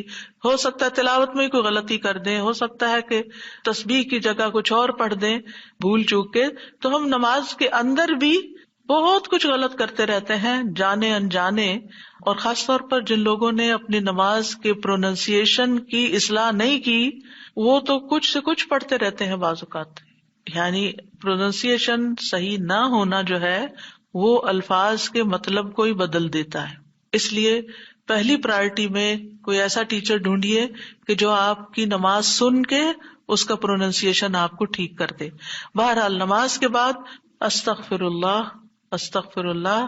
اور ایک اور چیز، نماز پڑھنے کے بعد انسان کو ایک فیلنگ ہوتی ہے کہ میں نے کچھ کیا ہے، لیکن جب انسان استغفر اللہ کہتا ہے تو اس میں عاجزی کا اظہار ہوتا ہے کہ اللہ تیرا حق ادا نہیں کیا، مجھے ابھی بھی گناہوں کی بخشش کی ضرورت ہے. اور آپ دیکھیے کہ یہ الفاظ نبی صلی اللہ علیہ وسلم ادا کرتے تھے جن کے اگلے پچھلے سارے گناہ معاف کر دیے گئے تھے. تو جو شخص نماز کے بعد استغفار پڑھتا ہے وہ اپنی نمازوں پر کبھی فخر غرور تکبر نہیں کر سکتا کہ میں بڑا نمازی ہوں، میں بڑا پرہیزگار ہوں، میں بڑا عبادت گزار ہوں. نہیں، وہ یہ دیکھے گا کہ میں نے حق ادا نہیں کیا، میرے سے جو کمی کوتاہی ہوئی ہے اللہ تعالیٰ اس کو معاف کر دے. جو چیز مکمل طور پر ادا کرنی چاہیے تھی اس کو اس طرح نہیں ادا کیا، کچھ نہ کچھ کوتاہی واقع ہو گئی، تو اس بخشش کے طلب کرنے سے اللہ تعالیٰ کوتاہی سے درگزر فرما دے گا انشاءاللہ. اور ویسے بھی استغفار کرنے سے نقص یا کمی کوتاہی جو ہے اس کا ازالہ ہوتا ہے ہماری عام روزمرہ زندگی میں بھی. تیسرا ذکر، اب آپ دیکھ رہے ہیں یہ ذکر ہے، اللہ اکبر بھی ذکر ہے، استغفر اللہ بھی ذکر ہے، اور تیسرا یہ بھی ذکر ہے اللہم انت السلام ومنک السلام تبارکت ذی الجلال والاکرام. اے اللہ تو سراپا سلامتی ہے اور تجھی سے سلامتی حاصل ہوتی ہے، تو بڑی برکتوں والا ہے اے جلال و اکرام والے. یعنی استغفار کے بعد پھر فوراً بعد اللہ تعالیٰ کی تعریف اور یہ ذکر. السلام جو ہے یہ اللہ تعالیٰ کے ناموں میں سے ایک نام ہے جس کا مطلب یہ ہے کہ اللہ تعالیٰ ہر طرح کی آفات سے، عیبوں سے، ہر طرح کے نقص سے سلامت ہے. کوئی چیز اس کو نقصان نہیں دے سکتی، نہ لوگوں کی باتیں جو اللہ تعالیٰ کے خلاف کرتے ہیں، یا لوگوں کے گمان، یا لوگوں کی نافرمانیاں اور گناہ اور عبادت نہ کرنا، اللہ کا حکم نہ ماننا، اللہ تعالیٰ کو کوئی چیز نقصان نہیں دیتی. وہ سلامت ہے، اس کو کسی کی ضرورت ہی نہیں ہے. یہ جو کچھ ہم کرتے ہیں، ذکر ہو عبادت ہو، یہ اپنے ہی فائدے کے لیے کرتے ہیں، اللہ تعالیٰ پر کچھ احسان نہیں ہے. تو ہم یہ کہتے ہیں اللہم انت السلام کہ اللہ تعالیٰ آپ سراسر سلامتی ہیں اور آپ کا ہر فعل جو ہے وہ ظلم سے سلامت ہے، پاک ہے، ہر شر سے پاک ہے. آپ کی تقدیر، آپ کے فیصلے، ہر چیز سلامتی پر مبنی ہے. ومنک السلام، سلامتی تیری ہی طرف سے آتی ہے، یعنی تو ہی سلامتی دیتا ہے یا تو ہی سلامتی کو روک لیتا ہے. سلامتی کا مالک بھی تو ہی ہے، تو سلامت رکھے تو ہم سلامت ہیں. تو یہ تعلق اللہ تعالیٰ سے انسان اپنا ظاہر کرتا ہے کہ انسان اپنے رب کے بارے میں کیا سمجھتا ہے. تبارکتا، تبارکتا کا لفظ برکت سے ہے جس کا مطلب ہوتا ہے کثرت سے کسی چیز کا بڑھنا اور قائم رہنا، یعنی تیری خیرات و برکات بہت زیادہ ہیں. ذل جلال والاکرام، اے عزت اور جلال والے. جلال کا مطلب ہے عظمت، بڑائی، اور اکرام کا مطلب ہے احسان. یعنی تو اپنے بندوں کو عزت و اکرام دیتا ہے، اپنے رسولوں کو، اپنے انبیاء کو اور اپنے صالح بندوں کو تو ہی عزت اور اکرام اور برکتیں عطا کرتا ہے، ساری نعمتیں تیری ہی طرف سے ہیں. اور یہ کتنا خوبصورت ذکر ہے جو ہم ہر نماز کے بعد کرتے ہیں، یا جو نہیں کر رہے انہیں لازماً کرنا چاہیے، کہ اللہ سبحانہ وتعالیٰ سے ہم اپنے اچھے گمان کا اظہار کرتے ہیں اور ایک طرح سے انڈائریکٹلی سلامتی اور برکت طلب بھی کرتے ہیں. آپ دیکھیے عموماً ہم جب کسی چیز کے اندر فائدہ دیکھتے ہیں تو ہم خیر اس سے وابستہ کر لیتے ہیں، یہ ہے تو کام ہوگا، یہ نہیں تو کام ہی نہیں ہوگا. مثلاً آپ کوئی قلم خریدتے ہیں اور اس سے لکھنا شروع کرتے ہیں اور آپ کو اچھا لگتا ہے، یا آپ اس سے جو لکھنا چاہتے تھے آرٹیکل یا کوئی چیز یا نوٹس اپنے تو بڑے اچھے لکھ پاتے ہیں، تو آپ کہنے لگتے ہیں یہ قلم بڑا مبارک ہے. ٹھیک ہے بھائی، قلم اچھا ہے، فائدہ دے رہا ہے آپ کو، لیکن اصل تو اللہ نے آپ کے لیے یہ وسیلہ بنایا کہ اس نے آپ تک یہ پہنچایا. تو اصل برکت اور خیر اور سلامتی کا منبع اللہ رب العزت کی ذات ہے. چیزوں کے ساتھ مت چمٹ جائیے اور ان پر اتنے ڈپینڈنٹ نہ ہو جائیں کہ اللہ کو بھول جائیں اور اللہ تعالیٰ کی نعمت اور اللہ تعالیٰ کا احسان یاد نہ کریں. تو اس لیے ہر نماز کے بعد ہم اس بات کا اقرار کرتے ہیں کہ ساری برکتیں تیری ذات سے ہیں یا رب، ساری سلامتی تیری طرف سے ہے یا رب، عزت اور اکرام تیری ہی طرف سے ہے یا رب، تو ہی جس کو چاہے اس پر احسان فرماتا ہے، لہٰذا ہم یہ سب کچھ تجھ سے ہی طلب کرتے ہیں. پھر آپ دیکھیے چوتھا ذکر ہے لا الہ الا اللہ وحدہ لا شریک لہ لہ الملک ولہ الحمد وہو علی کل شیء قدیر. یہ بھی آپ 3 بار پڑھ سکتے ہیں، یہ بھی ذکر ہے، یعنی 3 مرتبہ اللہ تعالی کی توحید کا اقرار. مغیرہ بن شعبہ جو وحی کے کاتب تھے ان سے مروی ہے کہ معاویہ رضی اللہ عنہ نے مغیرہ کو لکھا کہ کوئی حدیث جو آپ نے رسول اللہ صلی اللہ علیہ وسلم سے سنی ہو وہ مجھے لکھ کر بھیجیں. راوی کہتے ہیں کہ مغیرہ رضی اللہ عنہ نے انہیں لکھا کہ میں نے آپ صلی اللہ علیہ وسلم سے سنا ہے آپ اپنی نماز سے فارغ ہونے کے بعد 3 مرتبہ یہ پڑھا کرتے تھے لا الہ الا اللہ وحدہ لا شریک لہ لہ الملک ولہ الحمد وہو علی کل شیء قدیر. سب سے پہلے توحید کا اقرار کہ اللہ ایک ہے، وہی الہ ہے، وہی خالق ہے، مالک ہے، رب ہے، معبود ہے. پھر اس بات کا انکار کہ کوئی اس کا شریک ہو، لا شریک لہ. اور پھر لہ الملک، بادشاہت بھی اسی کی ہے، معبود بھی وہی ہے، بادشاہ بھی وہی ہے، اور ایسا بادشاہ ہے ولہ الحمد کہ اس کی تعریف ہے. دنیا کے بادشاہوں کا حشر ہوتا دیکھا ہے آپ نے، ان کے ساتھ کیا کیا جاتا ہے، لیکن اللہ سبحانہ تعالیٰ کی بادشاہت پر کوئی آنچ نہیں آتی، کوئی اس کو ہلا نہیں سکتا، کوئی اس کو نقصان نہیں دے سکتا، کوئی اس پر باتیں نہیں بنا سکتا، کوئی اس کا نقص نہیں نکال سکتا کہ اللہ تعالیٰ نے آسمان میں یہ کیا چیز بنا دی، زمین میں کیا بنا دی. نہیں، وَلَهُ الْحَمْدُ، اسی کی ہے تعریف. یعنی ایسا بادشاہ کہ جو قابل تعریف ہے، اور ایسا بادشاہ کہ وَهُوَ عَلَى كُلِّ شَيْءٍ قَدِيرٌ. دنیا کے بادشاہ انتہائی بس لاچار ہوتے ہیں، ان کے ہاتھ میں کچھ نہیں ہوتا، وہ انسانوں کے محتاج ہوتے ہیں، انسانوں کی خدمت کے، انسانوں کی مدد کے، انسانوں کے مال کے محتاج ہوتے ہیں. یہ بادشاہت کیا بادشاہت ہے جس کی ساری ڈیپینڈنسی لوگوں کے اوپر ہے. تو اصل بادشاہت تو اللہ کی ہے کہ جو ہر چیز پر پوری قدرت رکھتا ہے. تو آپ اس احساس کے ساتھ اگر اللہ تعالیٰ کا یہ ذکر کرتے ہیں تو آپ کا دل ایک سکون سے بھر جائے گا، ایک خوشی سے بھر جائے گا کہ میں ایسی ہستی کو جانتی ہوں، ایسی ذات کو جانتی ہوں کہ جو اتنی خوبیوں کی مالک ہے. کیونکہ یہ انسان کی فطرت میں ہے، انسان کی نفسیات میں ہے کہ وہ کسی چیز کی تعریف کر کے خوش ہوتا ہے، اور عام طور پر ہم صرف سامنے نظر آنے والی چیزوں کی تعریف کر کر کے خوش ہوتے رہتے ہیں، اور تھوڑے دن کے بعد وہ بھی خراب ہو جاتی ہے، وہ تعریف بھی ساتھ ہی چلی جاتی ہے. انسان ہے تو مر جاتے ہیں، ان کے اعمال ہے تو ختم ہو جاتے ہیں، اور کبھی وہ اچھے ہوتے ہیں اور پلٹ بھی جاتے ہیں. وہ کہاں گئی تعریفیں؟ جوان ہے تو بڑھاپے میں ساری تعریفیں چلی گئی، مالدار تھے تو غریب ہوئے تو ساری تعریفیں چلی گئیں. اسی طرح علم ہے اور جنون لاحق ہو گیا تو ساری تعریفیں چلی گئیں، سب کچھ الٹ گیا. اور دنیا کے یہ سارے نظارے آپ نے دیکھے ہوں گے کہ جب ہر نعمت لوگوں پر الٹ جاتی. اسی لیے ہم دعا کرتے ہیں نا کہ اللہم انی اعوذ بک من زوال نعمتک، کہ اللہ نعمتوں کے زوال سے بچانا. یہ انتہائی تکلیف دہ چیز ہے، لیکن یہ ایک دنیا کا قانون ہے، یہ سب کچھ ہوتا ہے اور ہماری آنکھیں دیکھتی ہیں. لیکن اللہ سبحانہ وتعالی ان سب چیزوں سے پاک ہے، اس کو کوئی زوال نہیں اور اس کا کوئی کچھ بگاڑ نہیں سکتا، اور وہ ہر چیز پر پوری طرح قادر ہے، جو چاہے کر سکتا ہے، اور تعریف اسی کے لیے ہے. 5واں ذکر لا الہ الا اللہ وحدہ لا شریک لہ لہ الملک ولہ الحمد وہو علی کل شیء قدیر. اللہم لا مانع لما اعطیت ولا معطی لما منعت ولا ينفع ذا الجد منك الجد. اللہ کے سوا کوئی الہ نہیں، وہ اکیلا ہے، اس کا کوئی شریک نہیں، بادشاہت اسی کی ہے اور تمام تعریف اسی کے لیے ہے، اور وہ ہر چیز پر پوری طرح قدرت رکھنے والا ہے. اے اللہ، جو کچھ تو نے دیا ہے اسے کوئی روکنے والا نہیں، اور جو کچھ تو نے روک دیا اسے کوئی دینے والا نہیں، اور کسی مالدار کو تیری بارگاہ میں اس کا مال نفع نہیں پہنچا سکتا.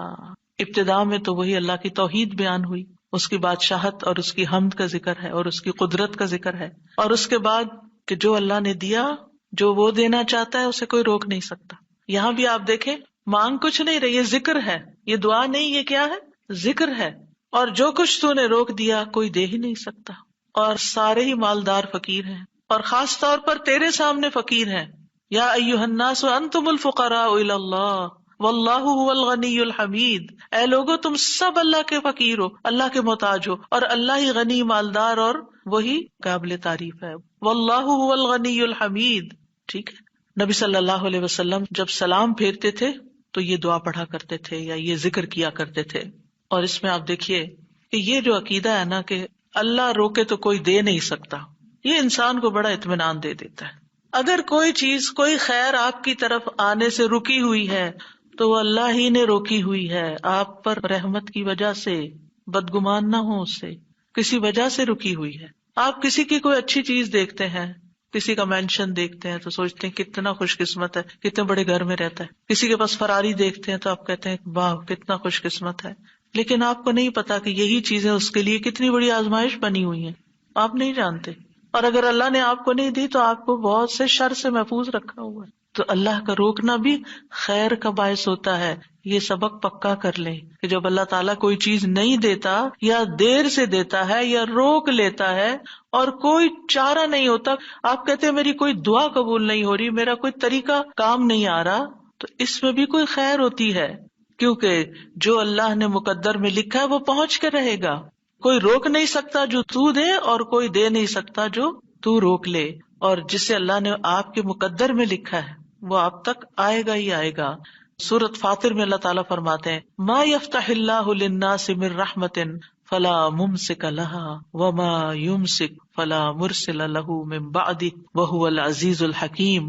جو کچھ اللہ لوگوں کے لیے رحمت میں سے کھول دے اسے کوئی بند کرنے والا نہیں، اور جو وہ بند کر دے اس کے بعد اسے کوئی کھولنے والا نہیں. حدیث میں آتا ہے ما اصابک لم یکن لیخطئک وانما اخطأک لم یکن لیصیبک. جو کچھ تمہیں پہنچا وہ تم سے خطا ہونے والا نہیں تھا، اور جو نہیں ملا وہ ہرگز ملنے والا نہیں تھا. قرآن مجید میں سورۃ الرعد میں اللہ تعالیٰ فرماتے ہیں وَإِذَا أَرَادَ اللَّهُ بِقَوْمٍ سُوءًا فَلَا مَرَدَّ لَهُ.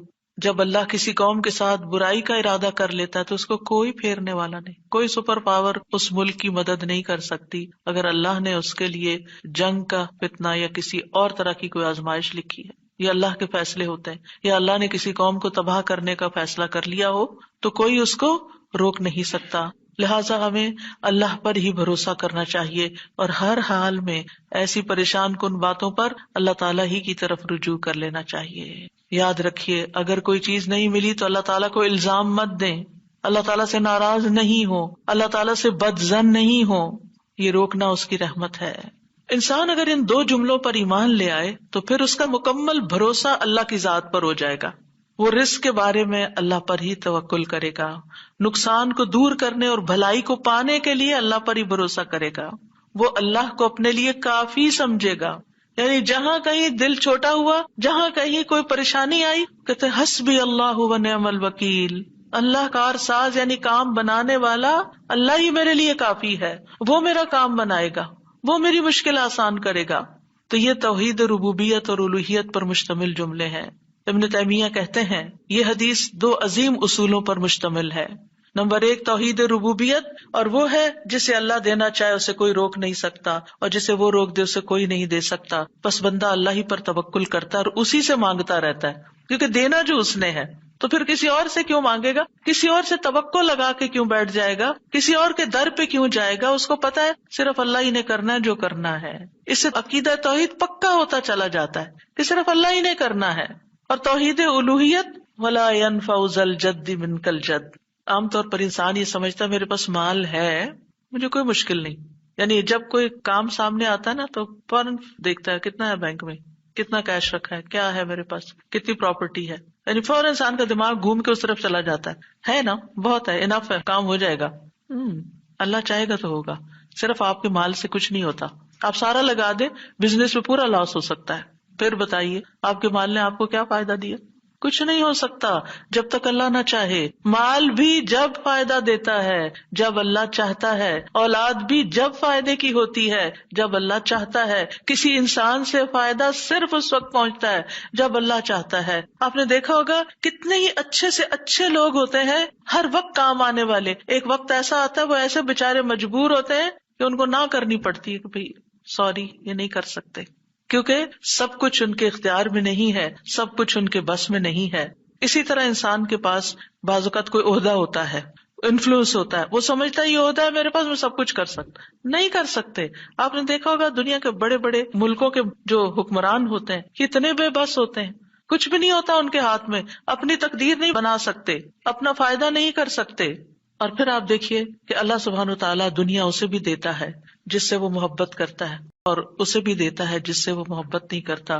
لیکن یاد رکھیے ایمان اس کو دیتا ہے، دین کی سمجھ اس کو دیتا ہے جس سے وہ محبت کرتا ہے۔ وَمَن يُرِدِ اللَّهُ بِهِ خَيْرًا يُفَقِّهْهُ فِي الدِّينِ۔ دنیا تو سب کے پاس، مومن مسلم کافر سب کے پاس ہو سکتی ہے دنیا کے بڑے بڑے فائدے ہر ایک کو مل سکتے ہیں، لیکن دین اس کو ملتا ہے جس سے اللہ محبت کرتا ہے۔ لہذا انسان کو اللہ ہی کی طرف رغبت کرنی چاہیے، اور کبھی بھی اپنے مال پہ، اپنے جاہ پہ، اپنے ریسورسز پہ، اپنی قوتوں پر، اپنے علم پر کبھی بھروسہ نہیں کرنا چاہیے کہ یہ میرے لیے کچھ بنائیں گے اور ان کی وجہ سے میں آگے بڑھ جاؤں گا اور ان کی وجہ سے میرا بہت فائدہ ہوگا۔ کہ اللہ فائدہ لائے گا نا، ان میں سے کوئی ایک چیز بھی آپ کے پاس نہیں ہوگی تو آپ کا کام بن جائے گا۔ اور اگر فائدہ نہیں دینا نا اللہ نے ان ساری چیزوں کے ہوتے ہوئے، کئی دفعہ لوگ کہتے ہیں نا ہر چیز ہے میرے پاس لیکن پھر بھی میرا یہ مسئلہ حل نہیں ہوتا، معلوم نہیں کیوں رکاوٹ آ گئی، اور پھر وہ غلط سوچنا شروع کر دیتے ہیں، فلاں کی بندش ہے، فلاں کی نظر ہے، فلاں نے یہ کر دیا۔ نہیں، نفع اور نقصان دونوں اللہ کے ہاتھ میں، نہ کسی کی نظر آپ کو نقصان دے سکتی ہے، نہ کسی کا جادو آپ کو نقصان دے سکتا ہے، نہ کسی کا حسد آپ کو نقصان دے سکتا ہے اگر اللہ نہ چاہے۔ لہٰذا اسی سے دعا کرتے رہیں، اور جو پروٹیکشن کی دعائیں اس نے سکھائی ہیں وہ پڑھتے رہیں، اور باقی بھروسہ اللہ کی ذات پر کریں۔ پھر چھٹا ذکر ہے لا الہ الا اللہ وحدہ لا شریک لہ لہ الملک ولہ الحمد وہو علی کل شیء قدیر لا حول ولا قوۃ الا باللہ لا الہ الا اللہ ولا نعبد الا ایاہ لہ النعمۃ ولہ الفضل ولہ الثناء الحسن لا الہ الا اللہ مخلصین لہ الدین ولو کرہ الکافرون۔ اللہ کے سوا کوئی الہ نہیں، وہ اکیلا ہے، اس کا کوئی شریک نہیں، بادشاہت اسی کی ہے اور تمام تعریف اسی کے لیے ہے، اور وہ ہر چیز پر پوری طرح قدرت رکھنے والا ہے، اور گناہ سے بچنے کی طاقت اور نیکی کرنے کی طاقت اللہ کے سوا کوئی دینے والا نہیں، اللہ کے سوا کوئی الہ نہیں، ہم صرف اسی کی عبادت کرتے ہیں، اسی کی ساری نعمتیں ہیں، اسی کا سارا فضل ہے اور اسی کے لیے خوبصورت تعریف ہے۔ اللہ کے سوا کوئی الہ نہیں، ہم اسی کے لیے دین میں اخلاص رکھنے والے ہیں اگرچہ کافر ناپسند کریں۔ ابن زبیر سلام پھیر کر ہر نماز کے بعد یہ کہتے، اور راوی کہتے ہیں کہ انہوں نے کہا کہ رسول اللہ صلی اللہ علیہ وسلم ہر نماز کے بعد ان کلمات کے ساتھ تحلیل کیا کرتے تھے، یعنی اللہ تعالیٰ کی حمد و ثنا بیان کرتے تھے۔ یہ بھی کیا ہے نماز کے بعد کا ذکر، اور اس میں آپ دیکھیے لا الہ الا اللہ وحدہ کے علاوہ لا حول ولا قوت الا باللہ، لا حول ولا قوت الا باللہ، کہ کوئی پھیرنے کی قوت یعنی کسی برائی کو، نقصان کو دور کرنے کی، اور اسی طرح کوئی فائدہ حاصل کرنے کی قوت اللہ ہی کے پاس ہے، کسی گناہ سے دور ہونے اور کسی نیکی کے کرنے کی ہمت طاقت اللہ ہی کے پاس ہے۔ تو یہ لا حول ولا قوت الا باللہ بہت فائدہ دیتا ہے اور اس کی کثرت کرنے کو کہا گیا ہے۔ اور لا الہ الا اللہ ولا نعبد الا ایاہ، ہم صرف اسی کی عبادت کرتے ہیں۔ لہ النعمت ولہ الفضل ولہ الثناء الحسن، نعمت بھی اور فضل بھی اور اچھی تعریف سب اللہ ہی کے لیے ہے، اور ہم مخلص ہو کر اللہ کی عبادت کرتے ہیں، مخلصین لہ الدین لا الہ الا اللہ ولو کرہ الکافرون، اگرچہ کافر ناپسند کریں، ان کو ہماری توحید اچھی نہ لگے، لیکن پھر بھی ہم صرف ایک اللہ ہی کو مانتے ہیں۔ ساتویں چیز ہے تسبیحات، سبحان اللہ 33 بار، الحمدللہ 33 بار اور اللہ اکبر 33 بار، اور 34ویں بار لا الہ الا اللہ وحدہ لا شریک لہ لہ الملک ولہ الحمد وہو علی کل شیء قدیر۔ ہر نماز کے بعد ان تسبیحات کو پڑھنے کی فضیلت کیا ہے؟ ابو ہریرہ کہتے ہیں رسول اللہ صلی اللہ علیہ وسلم نے فرمایا، جس آدمی نے ہر نماز کے بعد 33 مرتبہ سبحان اللہ، 33 مرتبہ الحمدللہ اور 33 مرتبہ اللہ اکبر کہا تو یہ 99 کلمات ہو گئے، اور 100 کا عدد پورے کرنے کے لیے لا الہ الا اللہ وحدہ لا شریک لہ یہ ذکر کر لیا تو اس کے سارے گناہ معاف کر دیے جائیں گے، چاہے وہ سمندر کی جھاگ کے برابر ہوں۔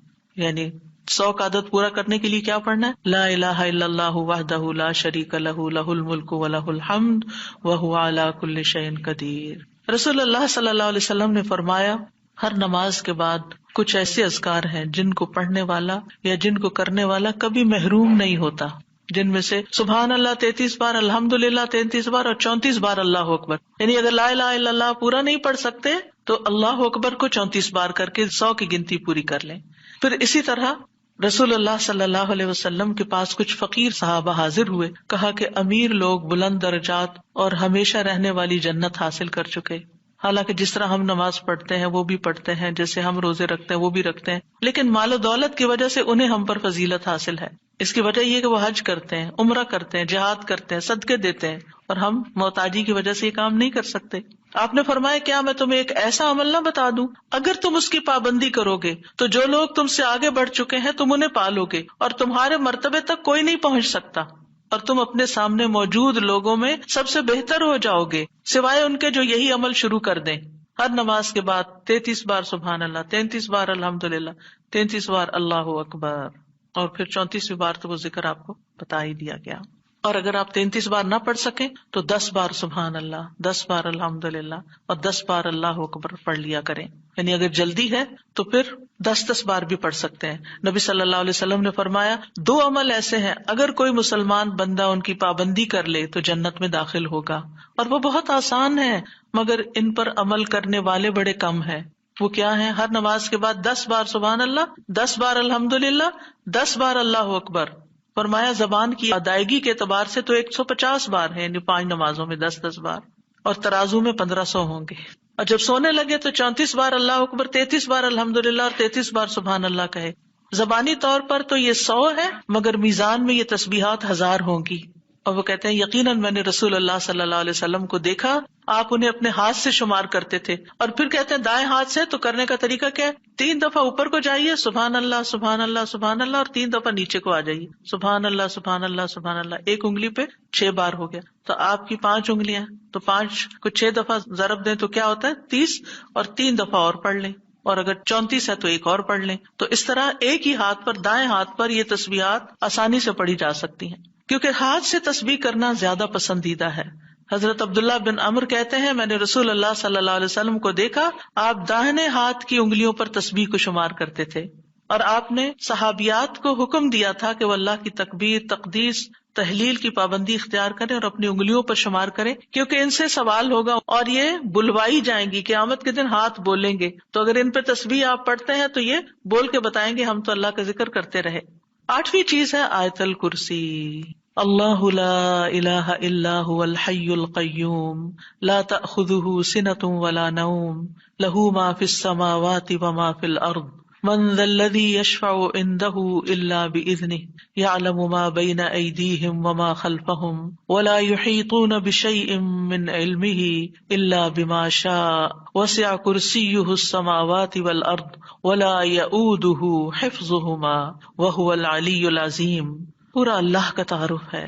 اللہ وہ ہے کہ اس کے سوا کوئی معبود نہیں، وہ زندہ ہے، ہر چیز کو قائم رکھنے والا ہے، نہ اسے کچھ اونگ پکڑتی ہے اور نہ کوئی نیند، اسی کا ہے جو کچھ آسمانوں میں ہے اور جو کچھ زمین میں ہے۔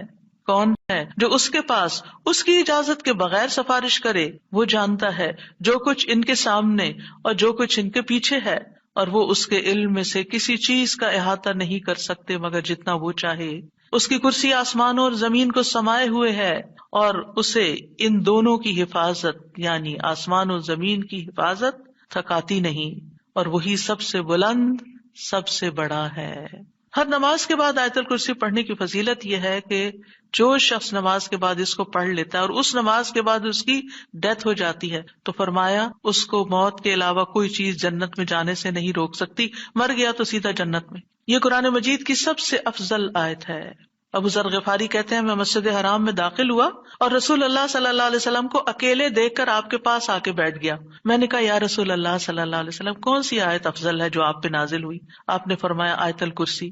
کرسی کے مقابلے میں 7 آسمان اس طرح ہے جیسے بیابان زمین میں کوئی چھلا گرا پڑا ہو، اور پھر کرسی کے مقابلے میں عرش کا حجم اتنا ہے جیسے اس چھلے کے مقابلے میں بیابان کا وجود۔ اور یہ قرآن مجید کی سب سے عظیم آیت بھی ہے۔ ابی ابن کعب سے روایت ہے ایک مرتبہ نبی صلی اللہ علیہ وسلم نے ان سے پوچھا اللہ کی کتاب میں سب سے عظیم آیت کون سی ہے؟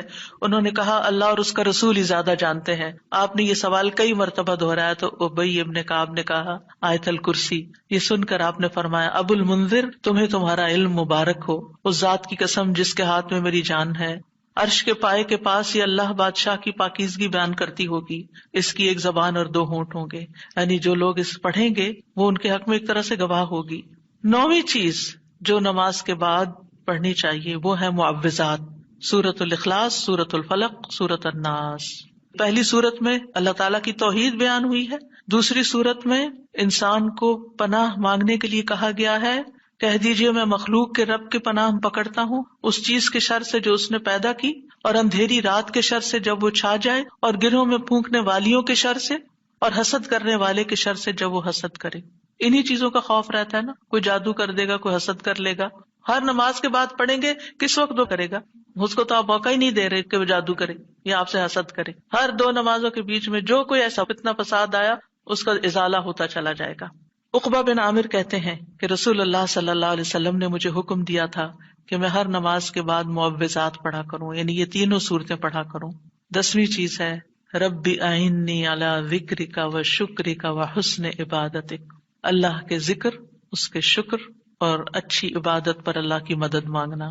معاذ بن جبل کہتے ہیں کہ رسول اللہ صلی اللہ علیہ وسلم نے میرا ہاتھ پکڑا اور فرمایا اے معاذ اللہ کی قسم میں تم سے محبت کرتا ہوں۔ کتنے خوش قسمت تھے معاذ رضی اللہ عنہ۔ میں نے عرض کیا یا رسول اللہ صلی اللہ علیہ وسلم میں بھی آپ سے محبت کرتا ہوں، تو رسول اللہ صلی اللہ علیہ وسلم نے فرمایا تم پابندی سے ہر نماز میں یہ دعا مانگا کرو رب اعنی علی ذکرک و شکرک و حسن عبادتک۔ معاذ رضی اللہ عنہ جو ہیں 33 سال کی عمر میں امواس کے طاعون میں شہید ہو گئے تھے۔ He was only 33 years old۔ ان کا مقام کیا تھا؟ آپ کی بشارت کے مطابق وہ جنت میں علماء کے قائد ہوں گے، یعنی علماء امت کے جو عالم ہیں ان کو جنت کی طرف لیڈ کر رہے ہوں گے۔ کس وجہ سے آپ صلی اللہ علیہ وسلم نے ان سے محبت کا اظہار کیا؟ علم کی وجہ سے، علم کے حریص تھے اور نیکی کے کاموں میں آگے آگے، اور اتنی چھوٹی عمر میں عین جوانی کے وقت فوت بھی ہو گئے، اور کتنا بڑا درجہ اور مقام پا گئے۔ ہمیں آج تک یہ سمجھ نہیں آتی کہ کون سے کام ایسے کریں کہ جس سے اللہ کی محبت ملے، جس سے اللہ کا قرب نصیب ہو، اور جس سے ہمیں رسول اللہ صلی اللہ علیہ وسلم کی محبت اور آپ کی شفاعت نصیب ہو۔ تو یہ ایک دعا ہے ان دعاؤں میں سے جو آپ نے خاص طور پر حضرت معاذ کا ہاتھ پکڑ کے قسم کھا کے محبت کا اظہار کر کے آپ کو یہ دعا سکھائی۔ چند لفظ ہیں، کیا ہمارے لیے یہ پڑھنا بھی مشکل ہے؟ پھر ہم اپنے لیے اس دنیا سے کیا کما رہے ہیں؟ اگر ہمیں اتنی بھی توفیق نہیں کہ نماز کے بعد ٹک کے یہ 4 کلمے پڑھ لیں تو پھر ہماری نمازیں کیا ہیں؟ ہم نے کیا مانگا اللہ سے؟ ہم تو دنیا کی اور آخرت کی خیر سے محروم ہو گئے۔ اور یہ دعا آپ دیکھیے اللہم سے بھی شروع ہوتی ہے اور ربی سے بھی شروع ہوتی ہے، دونوں کا ایک ہی تقریباً مطلب ہے، ایک میں الوہیت ہے اور ایک میں ربوبیت ہے۔ یعنی میں اللہ سے درخواست کرتا ہوں کہ اے اللہ مجھے اپنے ذکر پر، اور ذکر میں قرآن، نماز، تحلیل، تسبیح، استغفار، درود، سب چیزیں شامل ہیں، اللہ مجھے توفیق دے۔ اور پھر وہ شکر کی بھی توفیق۔ اور آپ دیکھیے کہ جب ہم دعا مانگتے ہیں نا کہ اللہم انی علی ذکرک، تو مطلب یہ ہے کہ ہماری زبان جو ہے وہ آپ کی اطاعت کرتی رہے، وہ کلمات بولتی رہے جس سے آپ کا ذکر ہوتا رہے۔ یعنی ایک تو ہے یہ مسنون اذکار ان کا پڑھنا، اور ایک یہ ہے کہ اللہ تعالیٰ کی نعمتوں کا ذکر کرنا، اللہ تعالیٰ کے احسانات کا ذکر کرنا، اللہ تعالیٰ کی قدرت کی نشانیوں کا ذکر کرنا، اللہ کے فضل کا ذکر کرنا۔ وَأَمَّا بِنِعْمَةِ رَبِّكَ فَحَدِّثْ، یہ بھی ذکر ہے۔ آپ اپنے بچوں کے ساتھ بات کر رہے ہیں اور اللہ تعالیٰ کے بارے میں کوئی بات کر رہے ہیں، دین کے بارے میں کوئی بات کر رہے ہیں، تو یہ بھی ذکر میں شمار ہوگا. تو اللہ مجھے توفیق دے، اللہ میری مدد کر. کیونکہ ہمارے پاس وقت بھی ہوتا ہے، ہمارے پاس صلاحیت بھی ہوتی ہے، لیکن ہم توجہ نہیں کرتے، ہم کرتے نہیں ہے کام، کیونکہ توفیق نہیں ہوئی نا. تو ہر نماز کے بعد، چونکہ فرض کے بعد دعا قبول ہوتی ہے، تو یہ دعا مانگنے کو کہا گیا. اور بعض کہتے ہیں اس کو سلام پھیرنے سے پہلے بھی پڑھ سکتے ہیں، جیسے ربی جعلنی پڑھتے ہیں. یا اور کل جو میں نے آپ کو دعائیں بتائی تھی آخر میں نماز کے اختتام پر سلام سے پہلے، وہ سب مسنون اذکار تھے. لیکن علماء نے اس کے علاوہ جیسے رب اجعلنی مقیم الصلاۃ، یہ نبی صلی اللہ علیہ وسلم نے نہیں سکھائی ہمیں کہ نماز کے بعد ضروری یہی پڑھی جائے. لیکن علماء نے کہا کہ جیسے اللہ کی حمد و ثنا ہوتی ہے تشہد میں، پھر اس کے بعد درود شریف ہے، اور پھر اس میں والدین اور اولاد دونوں کے لیے دعا ہے، تو یہ پڑھ لیں. اس کے علاوہ جو چاہے قرآنی اور مسنون دعا یہاں بیٹھ کے پڑھیں، کیونکہ نماز کے اندر دعا مانگنا نماز کے بعد کی دعا سے افضل ہے. قبولیت کے زیادہ چانسز ہیں، جس سے اکثر لوگ غافل ہیں. سلام پھیرنے سے پہلے اللہم انی اسألک الجنۃ واعوذ بک من النار 3 دفعہ یہ پڑھ لیں. جو آپ کا دل چاہے پڑھیں، بس اردو میں نہیں، عربی میں یاد کریں کچھ دعائیں، قرآنی دعائیں، مسنون دعائیں اس وقت پڑھتے رہیں. تو پھر دوسرا ہے وشکر کا. شکر کہاں سے ادا ہوتا ہے؟ زبان سے بھی ہوتا ہے، لیکن اس کا اصل مقام دل ہے، وہ دل سے اٹھتا ہے. ذکر کی بات کر کے ہم نے کہا کہ یا اللہ ہماری زبان کو اپنی اطاعت کی توفیق دے، اور شکر کی بات کر کے ہم نے کہا کہ اللہ ہمارے دل کو اپنے ذکر کی توفیق دے، اپنی یاد کی توفیق دے، اور شکر ادا کرنے کی توفیق دے. یعنی میں ساری ظاہری اور باطنی نعمتوں پر اللہ کا شکر ادا کرنے کی توفیق مانگتا ہوں. یہ مطلب ہے اس دعا کا. زبان کا شکر کیا ہے کہ بندہ اللہ کی نعمتوں کا ذکر کرتا ہے، اور اعضاء سے شکر کیا ہے کہ بندہ اللہ کی اطاعت کے کام کرتا ہے. کیونکہ اللہ تعالیٰ نے آل داؤد کو کیا کہا تھا؟ اعملوا آل داؤد شکرا وقلیل من عبادی الشکور. اے داؤد کے گھر والو، شکر ادا کرنے کے لیے عمل کرو، اور میرے بندوں میں کم ہی شکر گزار ہیں. اللہ کا شکوہ ہے بندوں سے، کم ہی شکر گزار. کیوں؟ اس لیے کہ شیطان نے کہا تھا وَلَا تَجِدُ أَكْثَرَهُمْ شَاكِرِينَ، کہ انسانوں کی اکثریت کو آپ شکر کرنے والا نہیں پائیں گے. اور وَلَقَدْ صَدَّقَ إِبْلِيسُ ظَنَّهُ، ابلیس نے اپنا گمان سچ پایا کہ بندوں کو شکر سے ہٹا دیا. تو شکر کی توفیق مل جائے تو پھر شکر ادا کیا جائے. اور یہ شکر کا سلسلہ تو کہیں ختم ہوتا ہی نہیں، کیونکہ اتنی نعمتیں ہیں کہ ہم گن ہی نہیں سکتے. ابن رجب کہتے ہیں کہ دین میں یا دنیا میں اللہ کی ہر نعمت جو بندے کو حاصل ہوتی ہے، اس میں نعمت کا شکر ادا کرنے کی ضرورت ہوتی ہے. پھر جو شکر کی توفیق ملتی ہے اس پر بھی شکر ادا کرنے کی ضرورت ہے. یعنی شکر پر بھی شکر، یہ ایک اور نعمت ہے، اس میں دوبارہ شکر ادا کرنے کی ضرورت ہے. پھر دوبارہ شکر کیا تو ایک اور نعمت مل گئی، اب کیا ہے؟ ایک اور دفعہ شکر کریں. اور یہ سلسلہ ہمیشہ جاری رہتا ہے، یعنی شکر کا سلسلہ کبھی ختم نہیں ہونا چاہیے، شکر کرتے ہی چلے جائیں. وحسن عبادتک، اور اپنی خوبصورت عبادت کی توفیق عطا فرما. اور خوبصورت عبادت اسی وقت ہو سکتی ہے جب اس میں اخلاص ہو، اور نبی صلی اللہ علیہ وسلم کی اتباع ہو، اطاعت ہو. اطاعت اعضاء سے کی جاتی ہے، یعنی ہمارے اعضاء، ہاتھ پاؤں، ہمارا جسم یہ عبادت میں مشغول ہوتا ہے. بعض اوقات ہم ڈھیروں عبادت کر لیتے، ڈھیر سارے نفل پڑھ لیتے، بہت کچھ کر لیتے، لیکن اس کو کوئی کوالٹی نہیں ہوتی. یہاں یہ نہیں کہا گیا کہ کثیر عبادتک، یہاں کیا کہا گیا؟ حسن عبادتک، کہ اللہ خوبصورت عبادت کی توفیق دے. امام ابن تیمیہ کے بارے میں آتا ہے کہ جب وہ قید ہوئے تو اپنے سجدوں میں یہ دعا پڑھا کرتے تھے، اللہم اعنی علی ذکرک و شکرک و حسن عبادتک.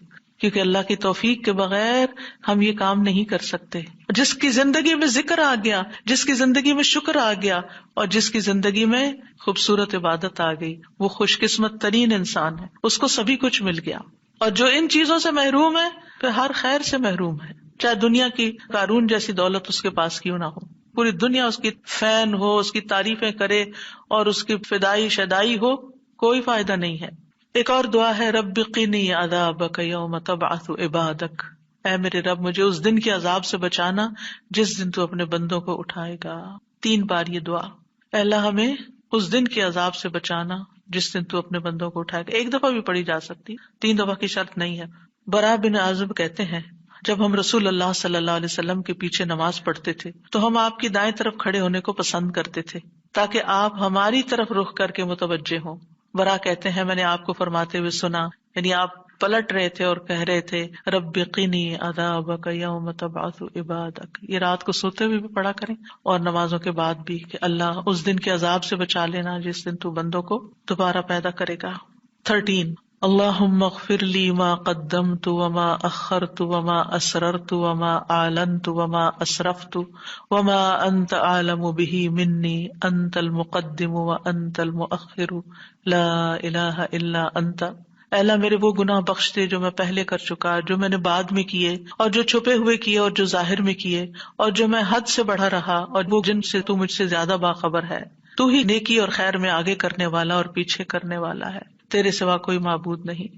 نبی صلی اللہ علیہ وسلم سلام پھیرنے کے بعد یہ دعا پڑھا کرتے تھے، یعنی اس دعا کے بارے میں ثابت ہے کہ سلام کے بعد پڑھا کرتے تھے. اللہم اغفر لی ما قدمت. بات یہ ہے کہ جو نیک لوگوں کی نیکیاں ہوتی ہیں وہ مقربین کے گناہ شمار ہوتے ہیں، یعنی ان کا اسٹینڈرڈ اور ہائی ہوتا ہے نا، ان کی کوالٹی اور اچھی ہوتی ہے. تو اس لیے نبی صلی اللہ علیہ وسلم کے گناہ کوئی نہیں تھے کہ جس کے لیے آپ بخشش مانگتے تھے. ایک تو ہمیں سکھانے کے لیے، اور دوسرا یہ ہے کہ نیکیوں میں سے جو کم درجے کی نیکیاں ہوں ان پر بھی. وما اخرت، اور جو عبادت مجھ سے تاخیر ہوئی، کوتاہی ہوئی، جو میں نے لیٹ کی، جس کا حق ادا نہیں کیا. وما اسررت، اور جو میں نے چھپایا، جو میرے دل میں وسوسے اور خیالات آئے. بعض اوقات نماز کے اندر وسوسے آنا شروع ہو جاتے ہیں تو یا اللہ تو اس کو بھی معاف کر دے. وما اعلنت، اور جو میں نے ظاہراً کیے، یعنی وہ اقوال افعال جو سب کے سامنے، لوگوں کے سامنے کوئی بری مثال پیش کی. یعنی یہ نبی صلی اللہ علیہ وسلم کے نہیں، یہ ہمارے لیے ہے کہ ہم بعض اوقات ایسی بات کر جاتے ہیں، ایسا کام کر جاتے ہیں جو دوسروں کو پٹ آف کر دیتا ہے نیکی کے کاموں سے، یا ان کو دین سے ہٹا دیتا ہے، یا اور اسی طرح کی غلطیاں ہم کرتے ہیں. اور پھر آپ دیکھیے کہ نبی صلی اللہ علیہ وسلم کی ہمبلنس بھی اس سے پتہ چلتی ہے کہ کتنے آپ ہمبل تھے، کہ سارا کچھ کر کے، بہترین عبادت کر کے پھر بخشش بھی مانگ رہے ہیں. اور پھر آپ دیکھیے کہ وما اسرفت، ہر معاملے میں ہم حد سے پار ہو جاتے ہیں، خوشی میں، غم میں، بے صبری میں، ہر چیز میں. تو اس کی بھی دعا ہے یہ کہ اللہ جہاں بھی میں حد لمٹ کراس کر رہا ہوں، اللہ مجھے وہ کراس کی بھی لمٹ کے آگے جو غلط کام کیا ہے مجھ سے تو وہ بھی معاف کر دے.